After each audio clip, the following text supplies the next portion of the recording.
and then it just stops.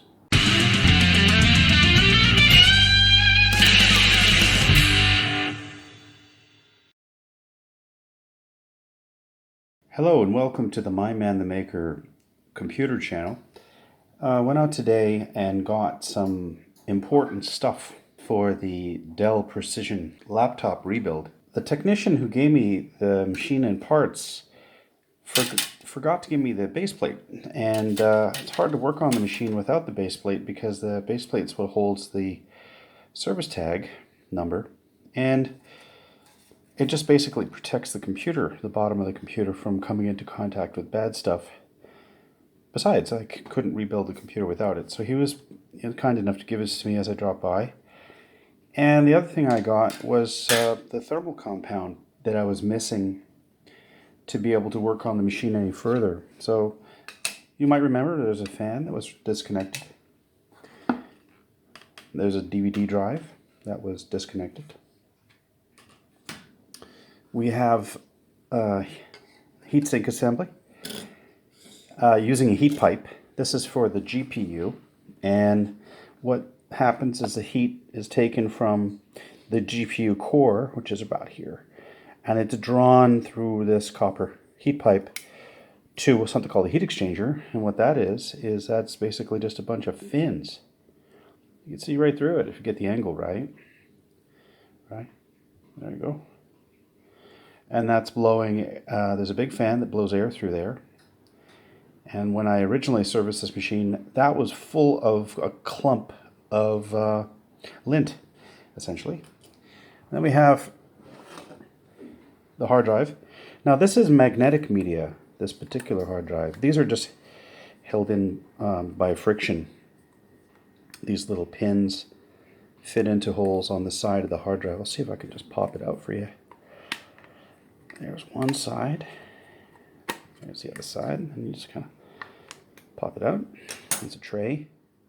And here's the drive. The drive is a, let's see, MQ01ABD100. Who knows what that means? I think it's probably just the model number. And if I remember right, this is a 1 terabyte little magnetic media drive, which means that it crashes. Now when you put this together, you've got to line up the SATA connector correctly. So that should be just fine. Okay. Bunch of screws. Careful not to lose them. There we go. And let's see what else we got in here. Oh yeah, there's something. The actual video card, which I cleaned up. So this guy goes like that. And the GPU heatsink sits on top. So you can see how that kind of works. But it needs thermal grease. And the problem is that thermal grease had hardened. It's not supposed to be hard. At least not when you first put it on. There's a keyboard surround. And the keyboard. And I suppose you could call it the upper bezel. So that's all kind of one big piece. And then the star of the show, what remains, the carcass of the laptop.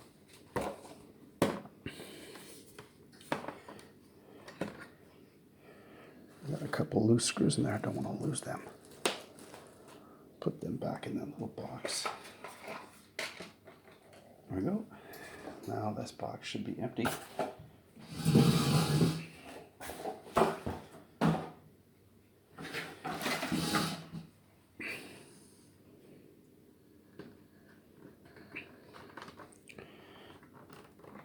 And there we go.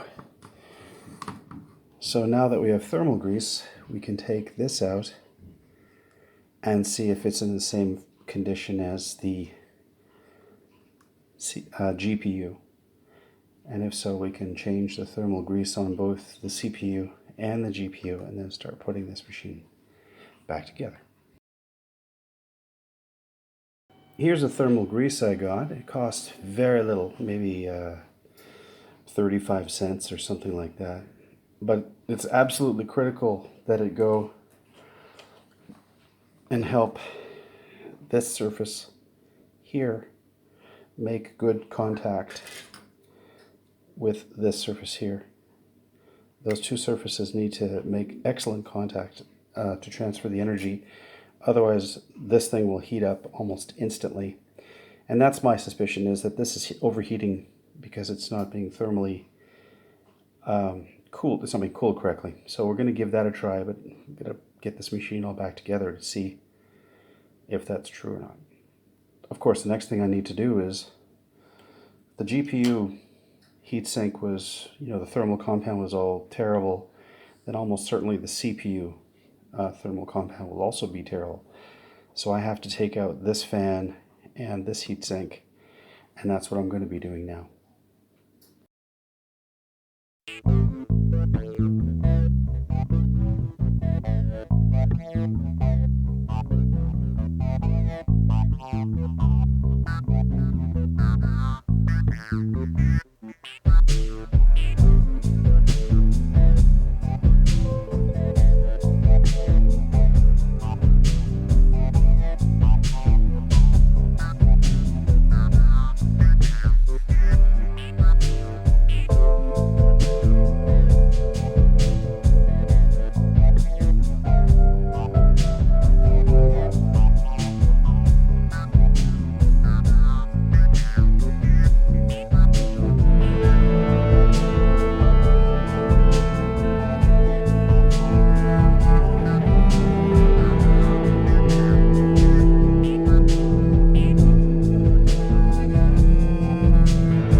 Well, as you can see, the thermal paste on the CPU is turned into a solid. It's not supposed to be a solid, so this too is going to need to be re-thermal pasted, which is not a huge deal. You just put a little dab of thermal paste on the CPU, and then you sit the heatsink on it. And you can see that it's a little on the dirty side here. You can see through it still, so it's not that terrible.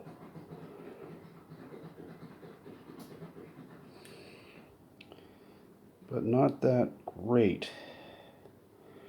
So we're gonna try and blow that out a little bit. Yeah, you can see through it. It's not fantastic. The next stage is pretty straightforward. You just use Q-tips and alcohol, and then what you do is you use the alcohol to dissolve that blue stuff on the heatsink and also on the CPU over here.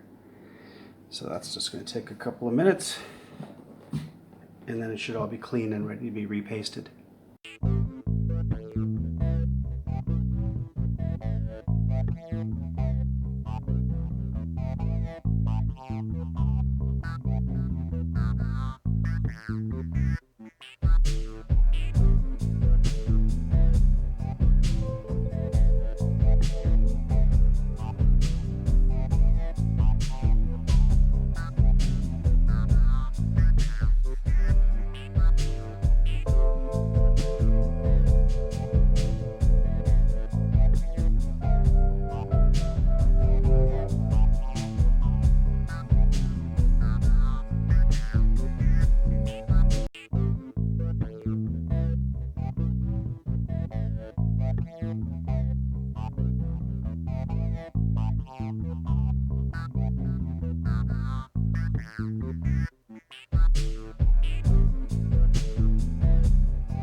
Okay, the cleaning session is finished now. We've got a clean CPU heatsink. We've got a clean GPU heatsink.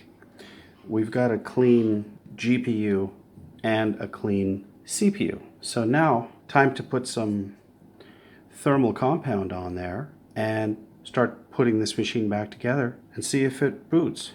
If not, chances are very high it's the GPU that's the problem. But at least we'll know how to have taken it apart and how to service it.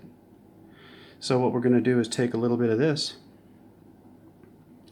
and apply it here, and then put the heatsink on, install this, and then apply it here and put this heatsink on. So let's see how that works out.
All right, now that we have the CPU heatsink installed with thermal paste and the GPU installed with thermal paste, the next thing to install are the fans. Now they're two different sizes, so it's impossible to install them the wrong way, and they have to be installed from the other side. So it's time to flip this computer over and install the fans.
Okay, with the fans in, now we can put in some of the accessory style things, like I can put the DVD ROM back in. I believe it just slides in and is secured with a simple screw.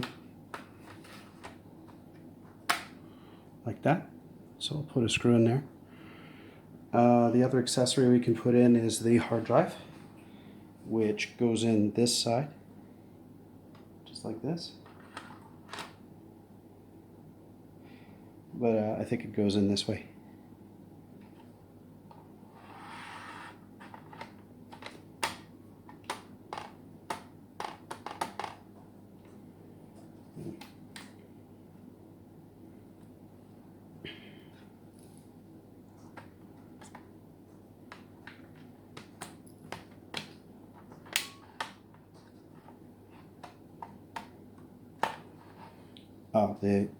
This hard drive likes to be put in when the machine is on its proper side, so we'll save that for later.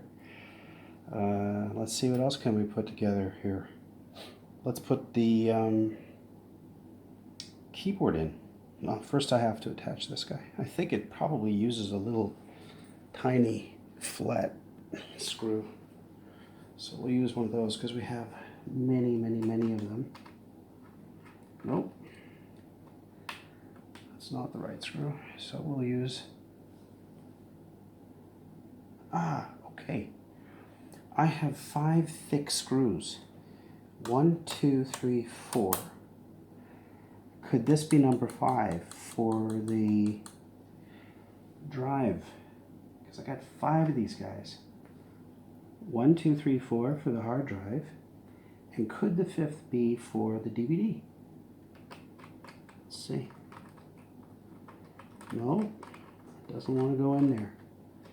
But I'm pretty sure that the other 4 go in here. Let's see.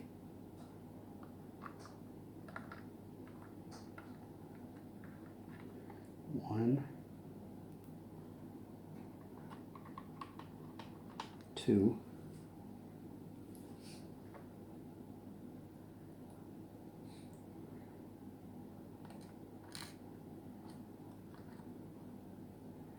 3,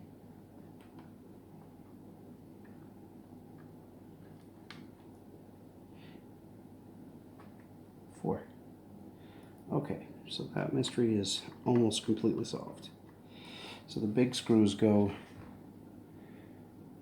in the hard drive. Great. Let's put that aside, and we'll put it in when the machine is right side up. Now we have one more of these big fat screws left. Trying to figure out where it goes.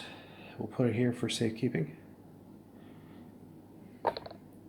And the next thing we're going to try and figure out is how to affix this. Well, there's only one screw type left, so we're going to give it a try.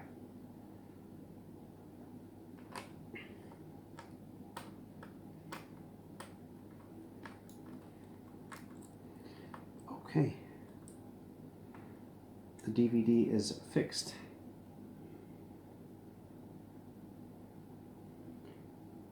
So now we got to figure out how to get that bezel back on there. Let's have a look at that now. Now there's just one little thing I noticed, which is the CMOS battery is not attached. So let's get that in there. There we go. Done.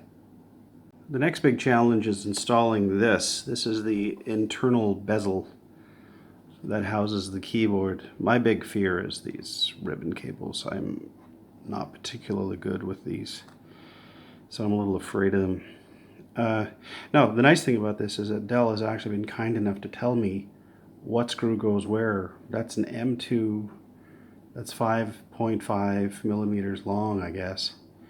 And if you look here, you'll see it says M2 times 3, which is probably 3 millimeters long. So the nice thing is I can just select from my 2 different screw types. Here's one, that's a 3, and here's another.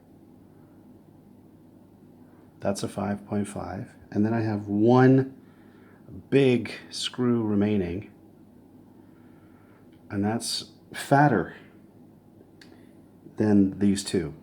So this one's the big thick one, and that's the one that fit in the hard drive. So there might be one more screw there somewhere in the case that requires a big fat screw. I think it might be the hard drive release. There's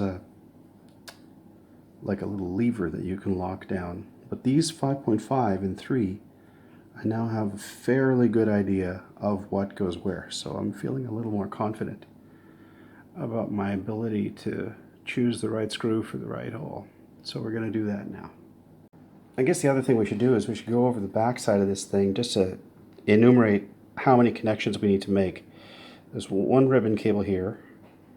There's a little tiny connector here. There's another ribbon cable here. And then there's a fairly fat connector there. So we need to make sure that those 4 connections get made. And here's the hard drive springs. So that may explain why it was kind of weird to try to put that hard drive in without this internal bezel connected. The hard drive was just flopping around inside the case. So now that makes a whole bunch of sense. What's really interesting is this looks like it's copper plated, which means it would disperse electrostatic energy really well, which is kind of neat.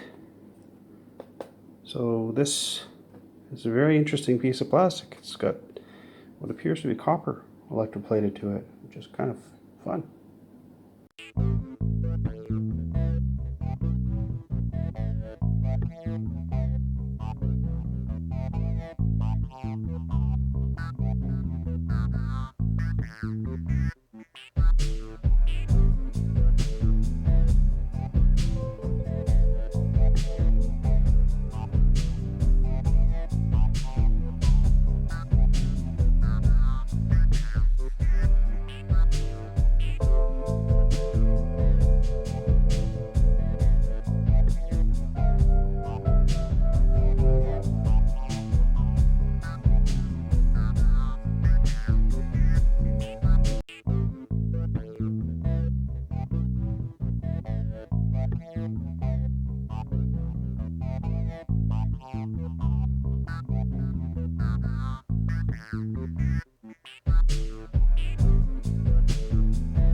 Okay, the inner bezel has been friction fit, but not screwed in, and it's time to install the hard drive.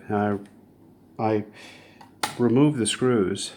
I'm just going to slide it in and see if it makes correct contact with the SATA connector.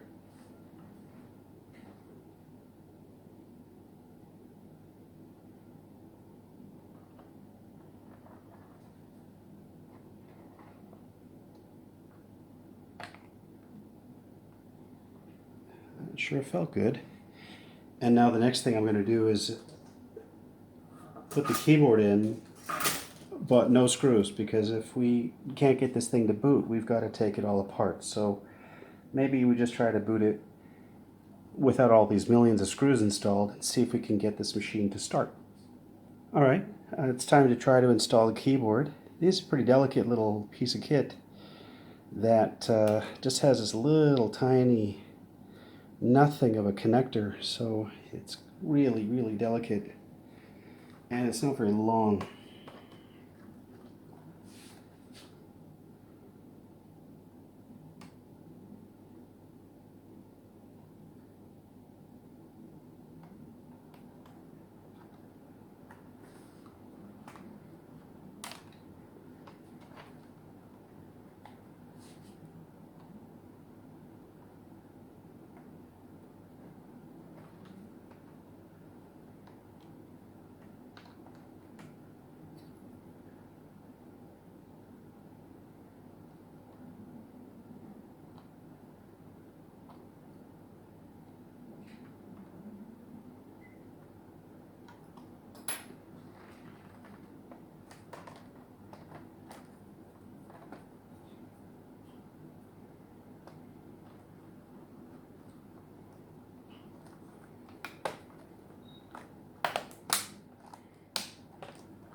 Alright, the keyboard's installed. Now we've got to put the bottom plate on, which means I've got to flip the machine over. And then there's no more big parts to go in. It's just going to be trying to power up the machine and see what we get.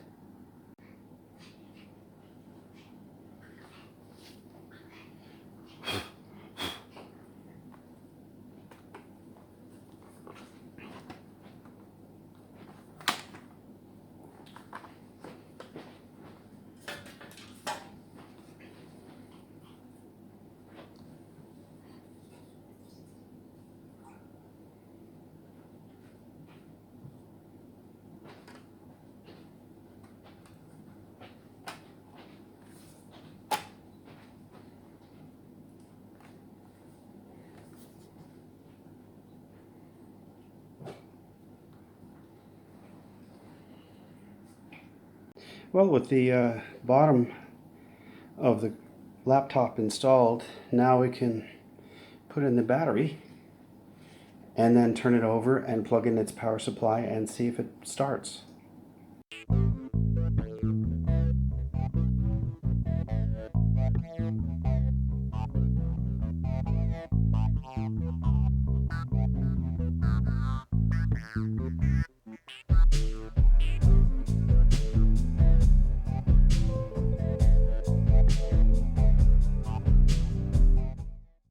Okay, now the machine is back together. All of the major components have been placed, although there's many screws that have not been put in, but that shouldn't prevent the machine from behaving now. So we got this light alone, and it's steady. That is the power slash battery is on. Let's press the power key and see what happens. We got a hard drive. We got, for a moment, and then we have the power slash battery light on, and that's it. Let's try this again. Oh, fan's kicking up, and a little beep, and then it shut off. So let's turn it on again.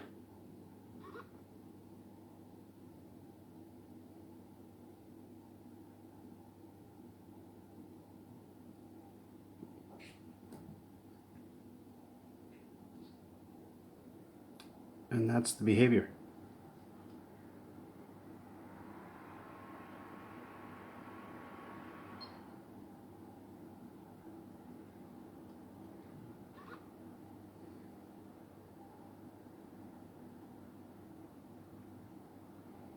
So it sounds like it's seeking the DVD drive to me.